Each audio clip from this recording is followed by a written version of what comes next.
Did you give up everything that you know to follow your dream? Have you been secretly dreaming of this nomadic lifestyle, thinking that this freedom is the only thing you need? Well, I have for many years.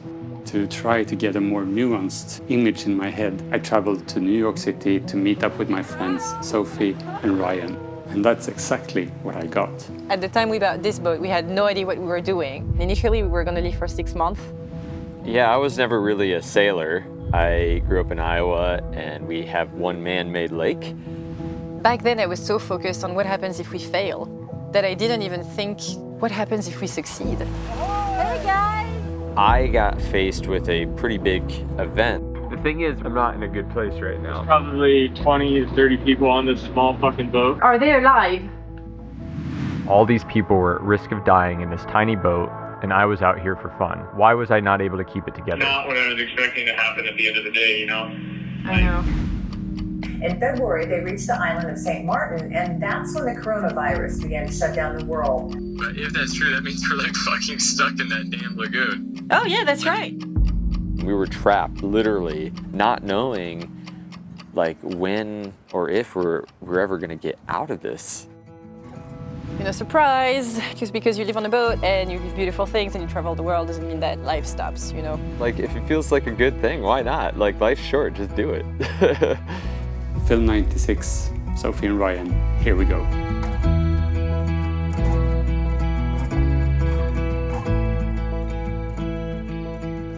Two freeloaders from Sweden. Oh no, you found us. Both Ryan and I had quit our jobs. We were free, we had the boat, we had saved some money, and we were looking at each other like, if we don't do it now, we're never going to do it. And so we left one morning of June of 2018, and initially we were going to leave for 6 months. Sweden down to the Mediterranean. You know, after 6 months, we were like, well, now we're in the Med, let's enjoy it. So we continued in the Med, and then when we're in the Med, we're like, you know what, it would be fun to sail across the Atlantic and go to the Caribbean. Across the Atlantic, Caribbean, and then we went all the way around the Atlantic again, so to the Azores, Madeira, back to the Canaries, another season in the Caribbean, and then up to the US, and then this summer we went to Canada and back. So that's about 5 years of traveling and about 30,000 nautical miles. Every time you go to a new place, there's always the next place that you have in mind that you're like, I really want to go see this. Mira and I traveled by train to Port Washington on Long Island, where the boat was anchored. Boarding the train to Long Island.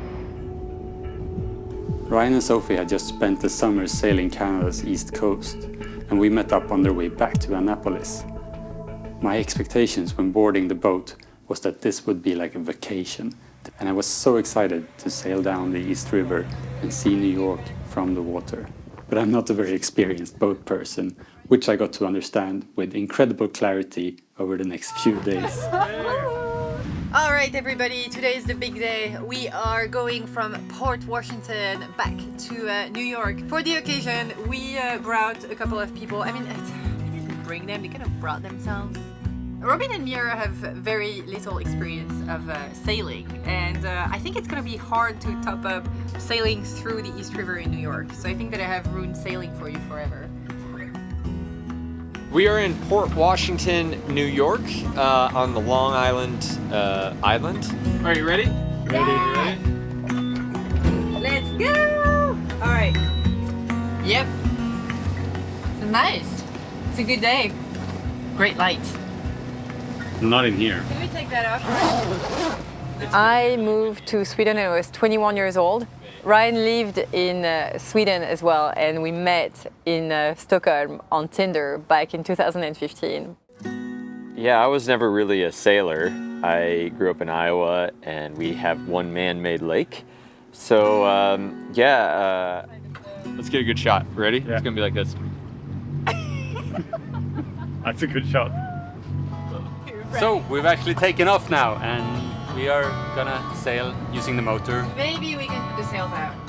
Maybe. through East River and watch New York unfold. Well, when we went through New York the last time, it was storming. Today looks like it's gonna be sunny and beautiful and nice. I just turned the autopilot on. I was actually more of like an explorer, you could call me. So I was a mountain climber. My goal when I first met Sophie was I wanted to ski to the South Pole alone.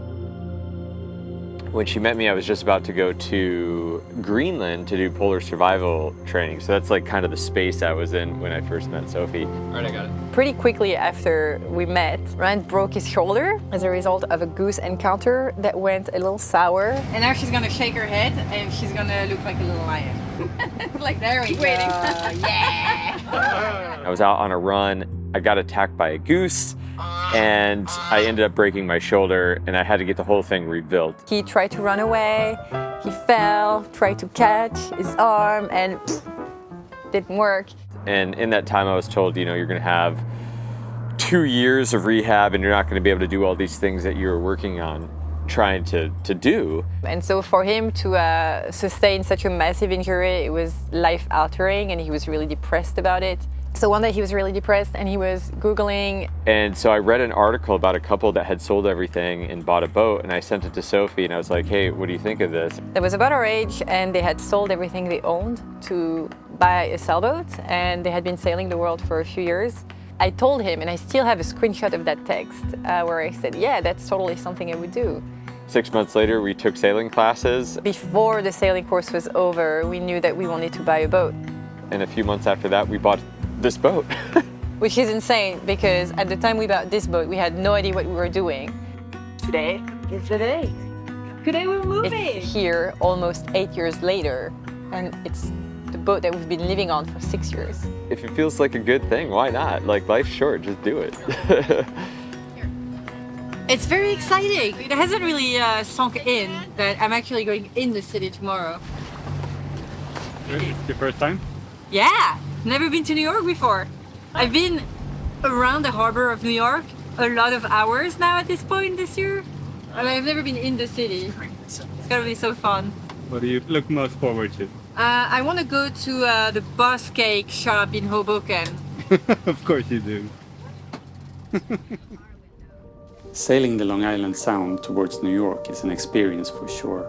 The world's most famous skyline coming closer and closer, and the bridges we pass under are getting bigger and bigger. When entering into the city, you have to pass through Hell's Gate. The Americans sure know how to provide some drama. Hell's Gate is like the Dutch word for Hell's Channel, and that's Hell's Gate. Okay. We're about to enter. Why do they call it this? Because the tides are so strong in here that it was hell to come through it. Yeah. Because they didn't really have the forecasting we do today on like the tides and the currents and stuff. We're gonna paddle against the tide now. We planned it out to go with it, so we're gonna be going really fast. It's gonna be like driving on ice.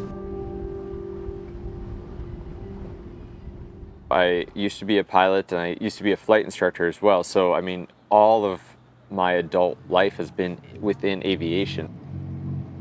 A lot of things from aviation transfer over into sailing, like navigating and the weather and how to like read charts. How are we going to pick that up?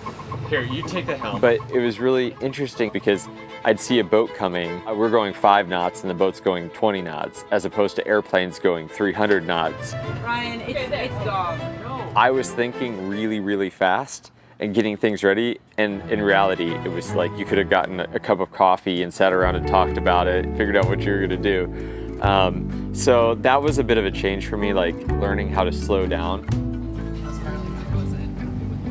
So I want to get a really cool time lapse of the boat going through New York. So once we get closer to Manhattan, we're gonna open the bimini, we're gonna fold it back, and then I'm gonna set up the GoPro and try to capture the whole boat going through the East River.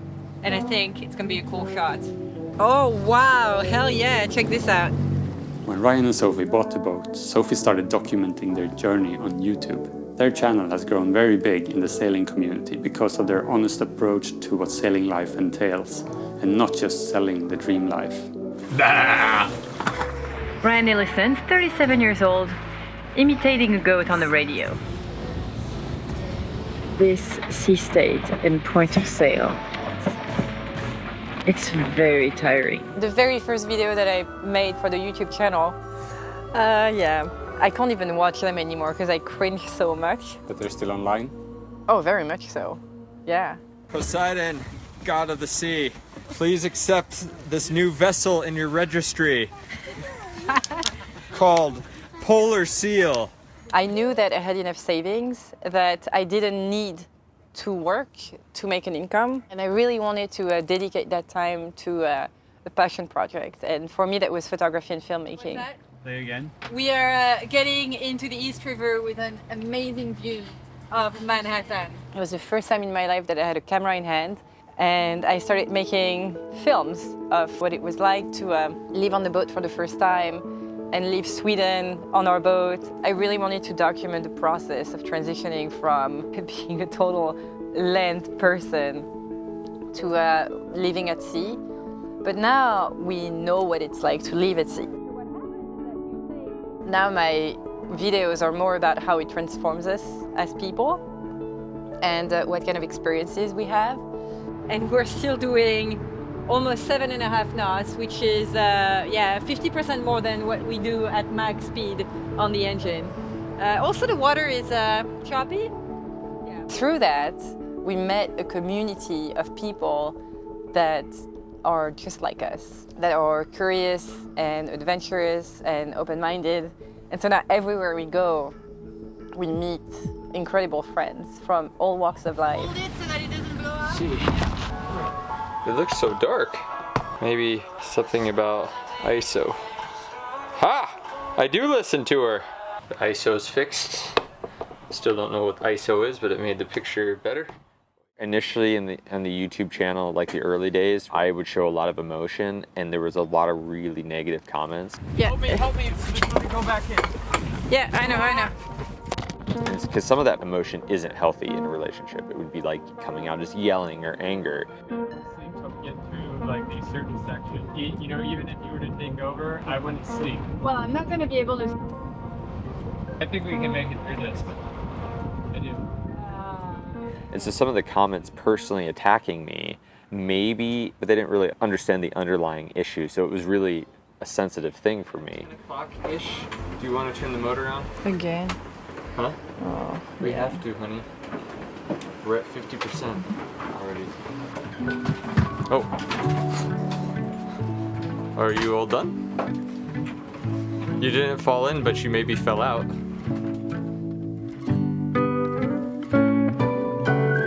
Obviously, if sailing the world wasn't super fun and extremely rewarding, you know, we would have stopped a long time ago. We would not have done it for 6 years. Everywhere we go, we get to experience a place like a local would do. We meet incredible friends from all walks of life, all over the world, which is amazing. But at the end of the day, we always leave. Blue sky come bearing up before us. I'm just realizing that, yeah, it is the last time that we actually see you. I didn't say that. It's au revoir. Yes, it's very true. À bientôt. À bientôt. Au revoir. Everybody is leaving tomorrow. Literally everybody is leaving, and we are staying for, I think, another 3 or 4 weeks. Yeah. Okay, so jack line, that's done. Fill all the aft through hulls, that's done.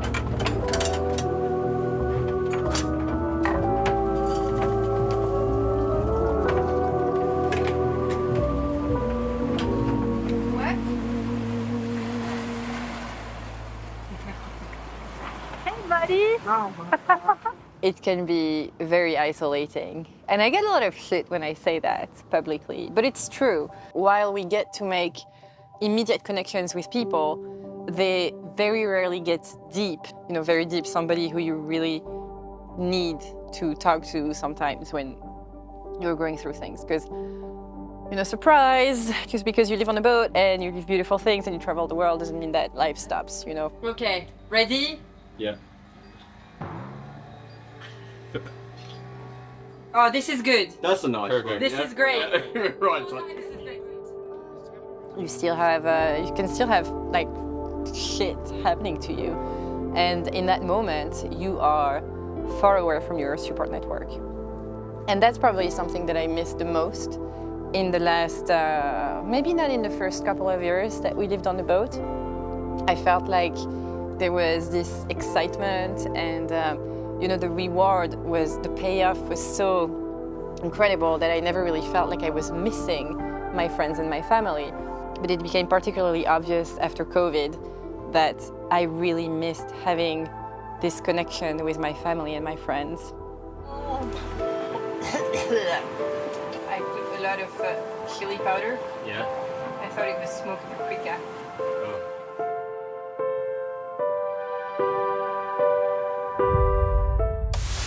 It's 8:39 this morning, and listen to this story. This began as a trip of a lifetime. Between a rock and a hard place, or rather between the pandemic and a hurricane. In February, they reached the island of St. Martin, and that's when the coronavirus began to shut down the world. With all ports closed, they've been forced to stay anchored offshore, confined to their boat, waiting for the pandemic to pass.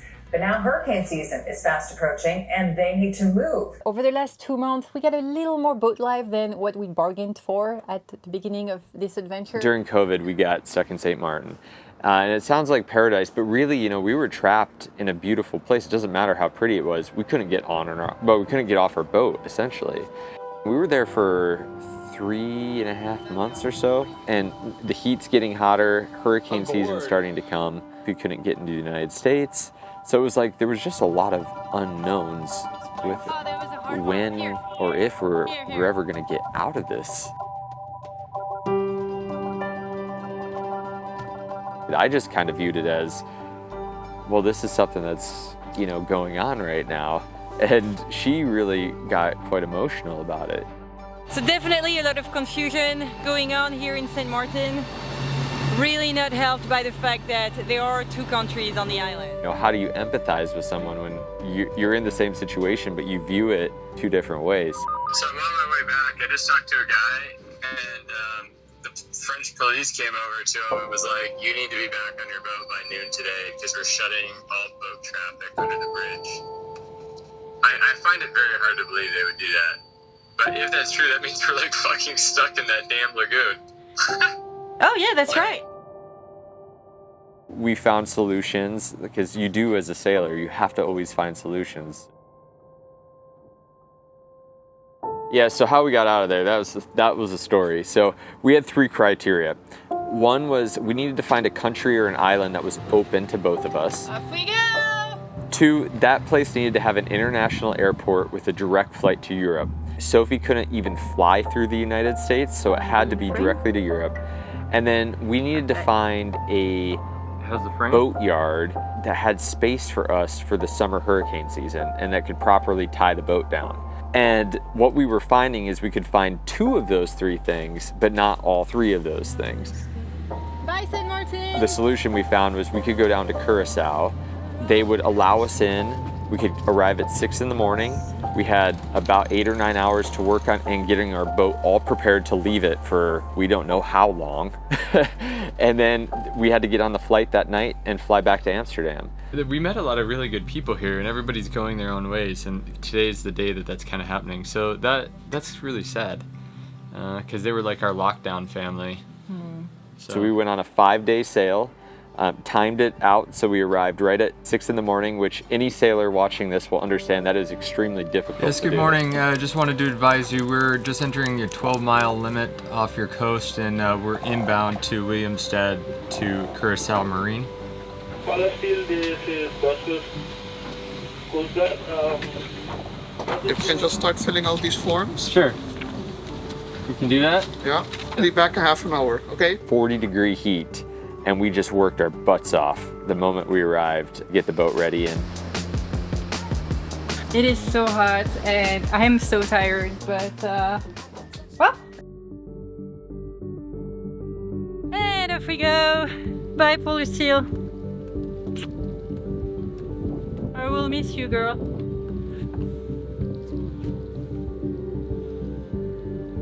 And then we flew back to Stockholm. And that's kind of how we got out of COVID.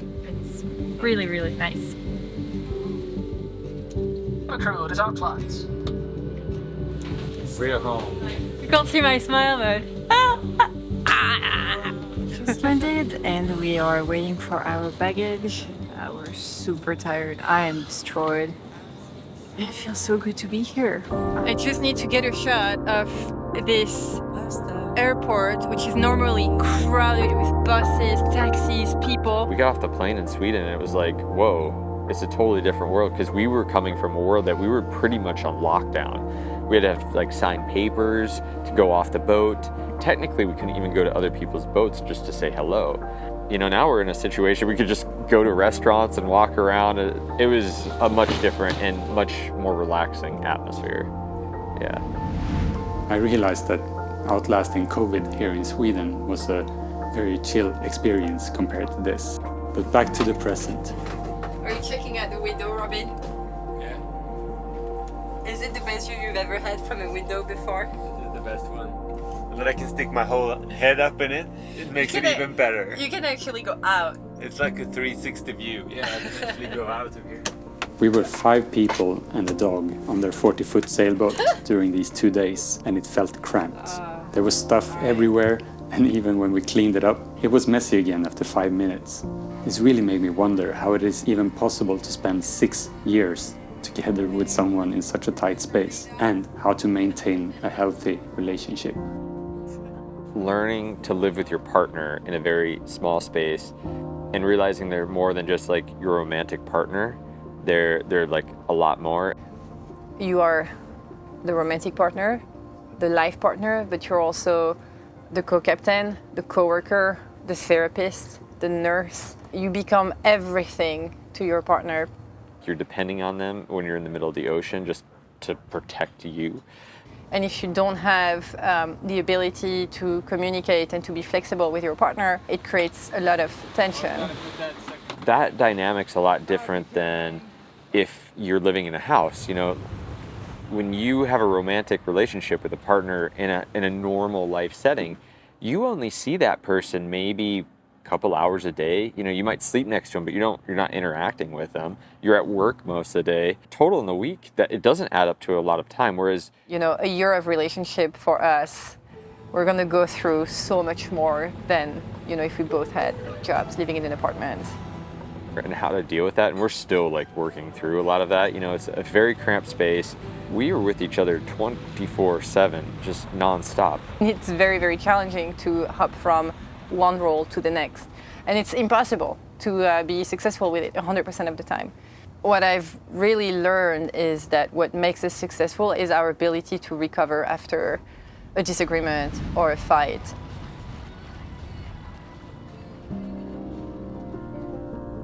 When you go from one place to the next, and then to the next, and then to the next, you are physically isolated from your support system. And you don't really have like that community of people around you that you would have if you lived a life that's sedentary. And I'm not saying that it's a good thing or it's a bad thing. It's just a fact of living a nomadic life. You don't, wherever you go, you're not gonna have somebody to spend time with. You know, this is the extent of our bubble, and everything outside is foreign and unknown and takes time and energy to explore.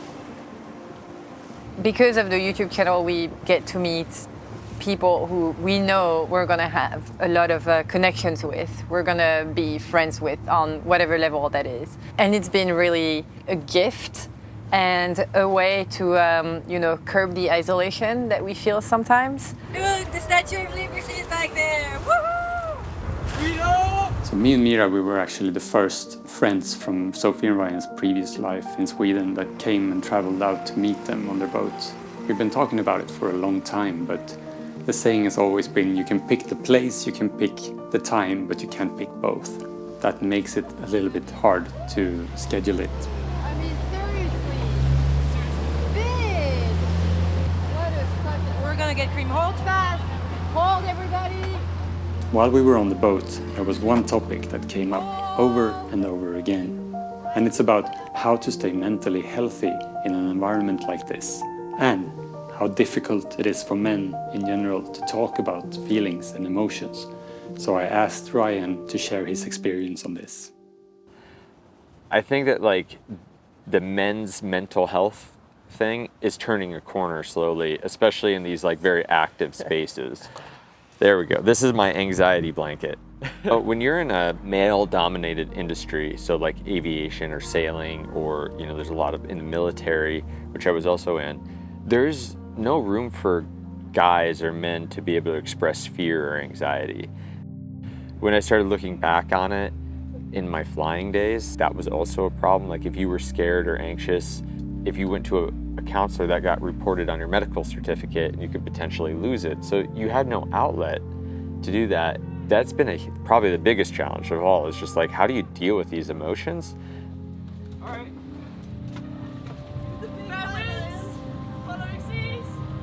Thanks, guys. Last year when I did my solo crossing, a 3,500 nautical mile crossing of the Atlantic Ocean from the Canary Islands to the West Indies. One of the themes behind solo sailors, if you go back even hundreds of years, it's not the sailing that's hard, it's the emotional part that's hard. And like guys that have sailed around the world by themselves, the biggest issue they have is just dealing with themselves. So yeah, I'm nervous, I'm excited. It's just like, I think it's just always the unknown. Well, honey, I'm gonna miss you so much. But in spite of all the effort I put into every single detail, nothing could have prepared me for what was going to happen not only 36 hours after I left the dock. I got faced with a pretty big event the second day out, where it was very confusing for me. It was very sad to see, but then it brought a whole slew of emotions. But as many of you know, there's a migrant crisis around the world, and it's pretty sad what some of these people will go through just to have a better life. So there's a lot of migrant rafts on this part of the world, and they're really just hoping they get in the raft and they hope they hit the Canaries. In this case, they have missed. I just got a call from the Rescue Coordination Center, and they are wondering if I could go take a look at a particular coordinates to see if there is actually a raft there. Oh man, this is nuts. Yeah, I'm fine. I found the raft. I'm trying to stay away from them because I think they actually have propulsion, and there's a lot of people. There's probably 20 to 30 people on this small fucking boat. There's too many people for them to come on my boat. Fuck, this is super sad. Despite my best efforts to keep a cool head, I was starting to lose it emotionally. How could I feel bad about this situation when all these people were at risk of dying in this tiny boat and I was out here for fun? That was not what I was expecting to happen at the end of the day, I know. You've done the job, Ryan. It's okay. And then knowing that I had 20 some days left on my own to process it and deal with what was coming, that was a really big thing for me to do. And I was filming that trip, and I was doing a daily kind of captain's journal, but I recorded it. The first 7 days I just cried constantly. The thing is, I'm not in a good place right now. The events of Tuesday with this migrant raft thing, I think, have affected me. I thought oh yeah, we did something great. I'm really happy for that. I'm happy for those people, and I am. But it was also if I would have come across those rafts a day later, I could have seen a bunch of dead bodies of people trying to have a better life. Yeah. Nothing that happens to me on this trip is going to compare to what they went through. And I think that's a good thing to keep in perspective. I think that it's normal that you feel this way. And I think that you're going through a bit of a rough patch right now because you never really had the time to process what happened to you on Tuesday night. Yeah, I think you're right, but it doesn't change the fact that this is where I am. I talked with Sophie about it when I got back, and I said, we have to just show all this. And it was really, I didn't know it was going to happen in the public view of it, and we put 3 videos out about my crossing. And the first one was hey, there's this migrant raft event, and it's very sad. And nobody really commented or said anything bad in that. It was the second video where I showed just how it was affecting me, and I was crying so much, and it was every day. We got a lot of negative comments from it, but I think soon what we realized is these were people that were either very insecure with themselves, or they had never done anything like this before. They sit on their sofas, and they're just keyboard warriors. Bon appetit! Halfway, baby! Really good. Really good. And anybody that's actually been out there and doing it understands that there's a lot of emotion involved with this stuff. The thing is, when you see something traumatizing and emotional like that, you typically have friends or other outlets which you can go to talk about So I kind of lost it all this morning. Part of me is like, what the F am I doing out here? So before I'd say, oh, just suck it up, Ryan, like, why are you feeling this way? But now I'm like, wait, like, something's really wrong here. I'm not sure if I'm ever going to be able to sort this out. I've had a lot of guys come up to me and say, hey, like, I really appreciate that you talk about this because I feel the exact same way. It feels like a bit relieving just to like say, hey, this is how I feel. One of the things with anxiety is that it's a fight or flight response. So you can either leave it and try to avoid it, or you fight it. And one of the ways you fight it is through control. And in sailing, if you want to have control, you will not be successful. You can be prepared, but you can't always be in control. This trip, I wanted to get out of it is how to let go of the control. And let me tell you, I had to fucking let go of the control. I learned everything about this boat, and that was just a way for me to control the anxiety that I had about the journey. Oh my God! Sophie and the guys just came by and into the Mystic and...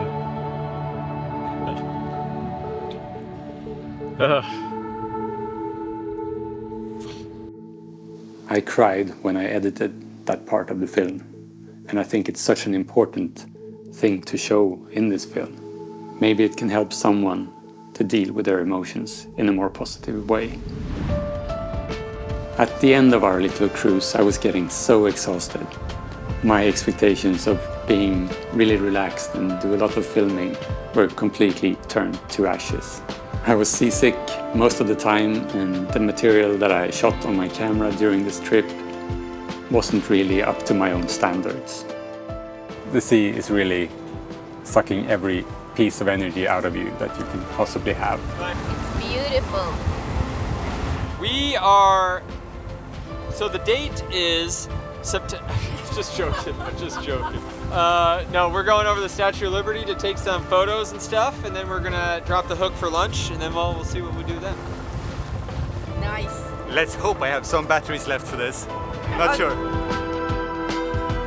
There's 5,000 people on that boat, and they've all got to poo. It's got to go somewhere. Just saying. All right.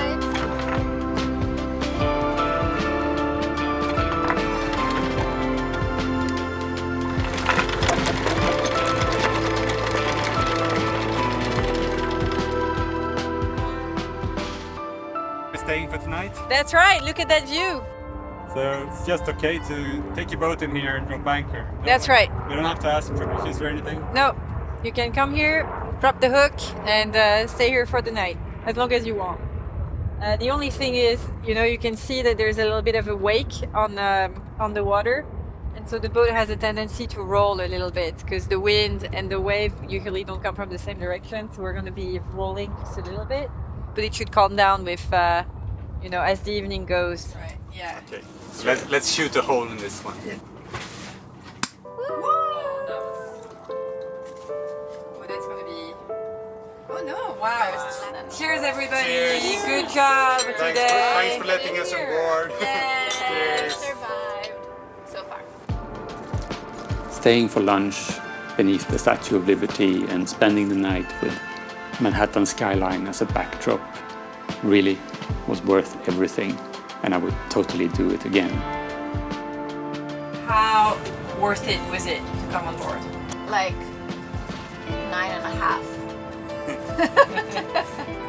It's the rolling. It's the It's the rolling that's the half. It's the rolling. Otherwise, it's amazing. Incredibly fantastic. I'm very, very exhausted right now. It's so worth it. I love being here. We gotta check out the view. Yeah, exactly. Okay. Do you wanna show us the view? Wait. That's right. Can you see it? Let's go. Wow. So what's the nearest future? I don't know. But I still really enjoy everything that is life brings to us. So, as long as I'm gonna continue to enjoy it, I'm gonna continue doing it if I can. Yeah, it is rolling a little bit too much. So let's take off. Short term, we're gonna take a line break So I think that this winter Ryan and I are going to try to establish a home base somewhere, and we don't know how that is going to look like, but we're going to try to do it. We have a saying in the sailing life, which is that sailing plans are written in the sand at low tide. So ask me again in 6 months.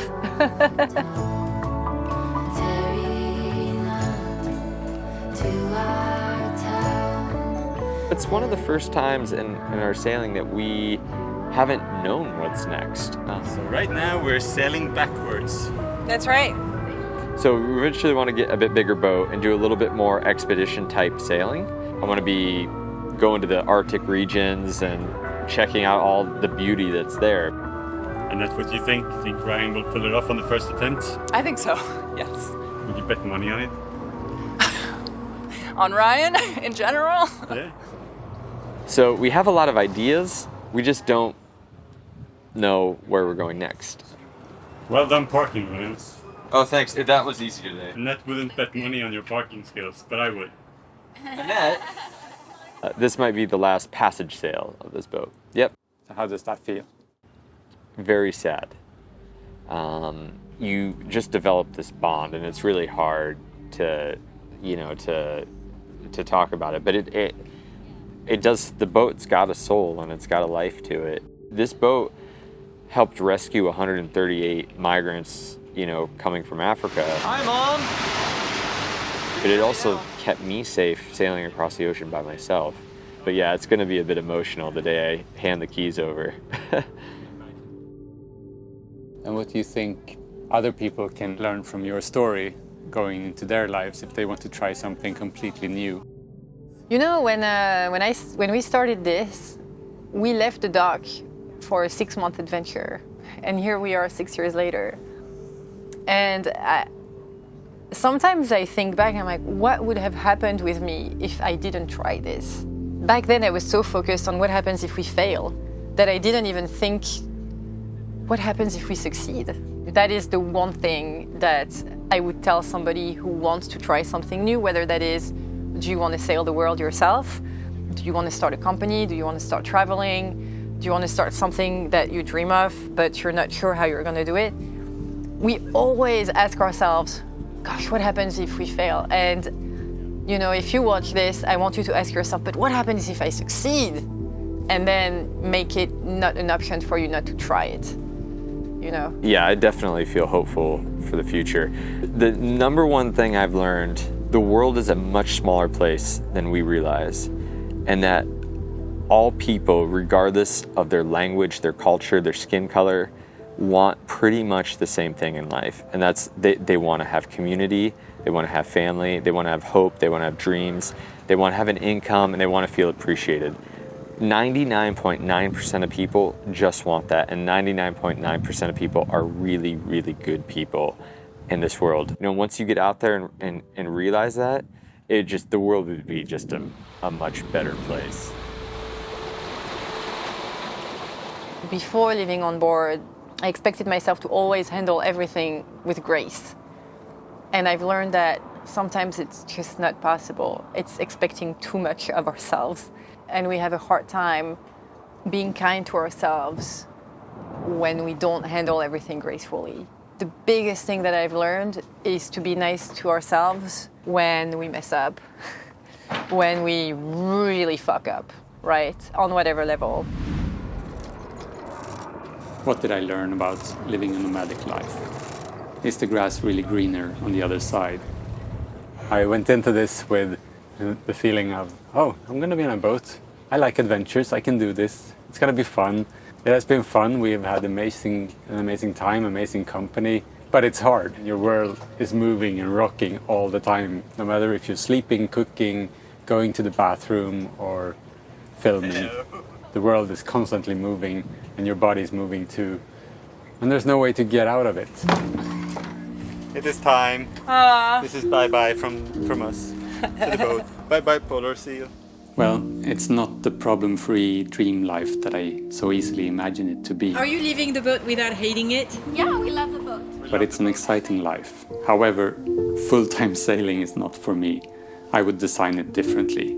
And I think that is the conclusion. If you have a dream of something, Don't be afraid to try it, at least a little bit, and then build from there to find what suits you. And as always, to get more of these stories, make sure you subscribe to this channel, and I promise I will bring you more going forward. See you in the next one. It was nice to hear the reason about the name Polar Seal. I didn't know it was your nickname.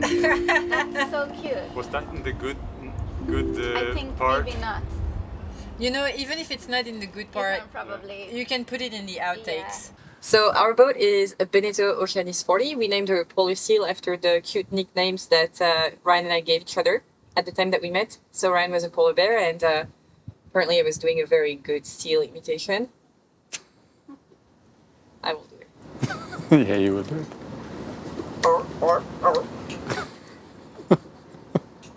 You're welcome.